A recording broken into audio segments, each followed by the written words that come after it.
What if I tell you there's a simple trick to achieve a tasty and delicious fried meat? Hello guys, welcome to my channel. Today I'll be sharing with you my secret to a tasty and delicious fried meat. This trick works for any type of meat, be it beef, chicken, it works perfectly. Let's get started, guys. First, we're going to start blending our vegetables and spices. So we have our onion, ginger, yellow habanero, garlic, and some sweet pepper. Then I'm going to be using these spices. Just in case you don't know what spice to use, I usually use coriander, rosemary, ajwain, fennel, and black peppercorn. These are the spices I love to use all the time. You can use any spice you prefer. So I'm going to put all these into a blender, but I usually prefer to wash my herbs. I put this all together and then blend it into a beautiful paste, but I added some water to help with the blending. Actually, I had to double up this because I underrated the amount of meat I was working with. At this point, it was now time to add in our pepper mixture. So I added this and added our seasoning cubes, some salt to taste, of course, and water. You need to stir this thoroughly at this point because we want everything to infuse into every single bit of the meat.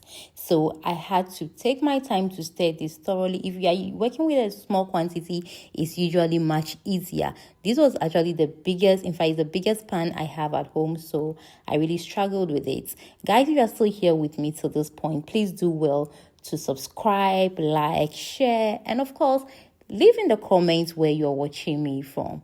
Thank you. After some few minutes of cooking, I checked the seasoning and I adjusted it. I gave this a very good stir, and also I had to separate a bit of the meat into a smaller pan so it can be easier for me to work with. Guys, you also need to take note that we do not want this to be extremely soft till the meat tears apart, because the trick we'll be implementing does not support that, and you will find out soon.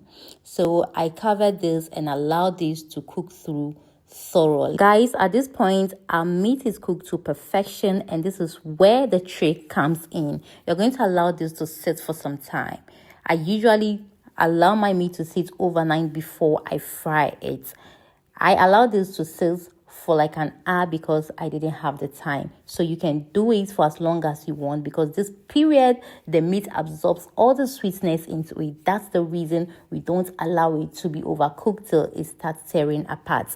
I hope you understand now. So you're going to add some oil in the pan and allow this to fry beautifully. Okay guys, so the trick I just shared with you is some sort of marinating your meat, but this is happening after you have cooked it.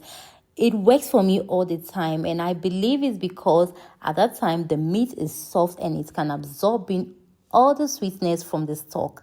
I hope you get it. So it comes out perfect and it always bangs.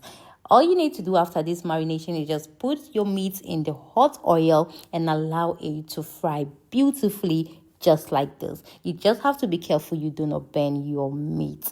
Okay guys, thank you guys so much for watching. And of course, have you ever tried this? Have you ever seen it being done somewhere? If you haven't, let me know if you're going to try this. Until then, take very good care of yourselves and catch you in my next one.